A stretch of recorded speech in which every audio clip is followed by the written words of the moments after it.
which is why we often take things out of context, right? So suddenly a study will appear saying walnuts are great for your brain, and then we're all sort of rushing out consuming walnuts, or olive oil is great.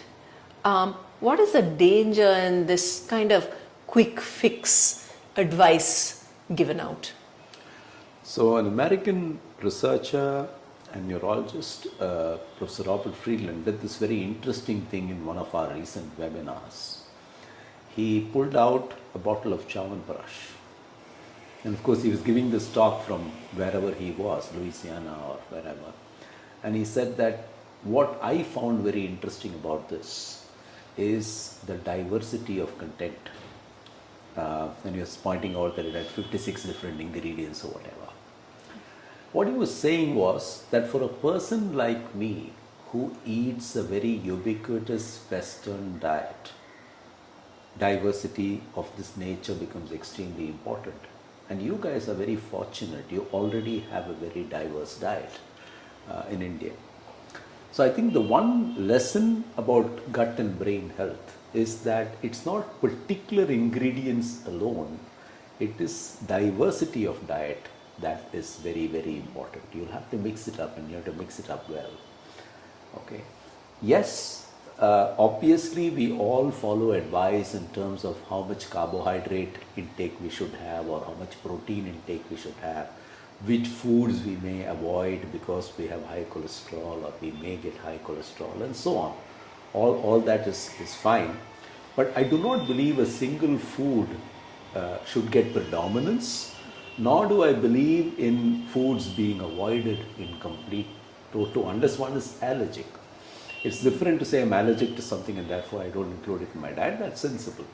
But otherwise, to completely avoid something is also probably not wise. Right. And so therefore, I think a diverse diet, I think if you learn from Ayurveda, timing is extremely important. The whole world is going gaga about intermittent fasting, but if you really think about what Ayurveda suggests to you, it is actually intermittent fasting. It's designed to be that way. And therefore, and the inclusion of a diverse range of foods, and of course the diversity is going to depend a little bit on what your cuisine is and whether you're vegetarian or whether you include meat or not.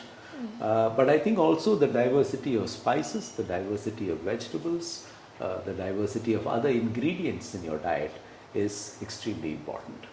And simple things that people keep telling you is, and I think these are very Western advices. Most Indian households don't need them, but include green leafy vegetables, at least as a salad, is something we are told. But yes, I mean that brings its own share of. So fruits bring in their share of diversity, vegetables bring in their share of diversity, grains bring in their share of diversity, legumes bring in their share of diversity. So in a sense, I think the answer probably is a balanced diet with diversity. By all means, if something appeals to you as being helpful, like walnuts or pomegranates, which are often talked about as being something for the brain, please include them, but with moderation, but not exclusively. So it's got to be part of a diverse diet is what we think.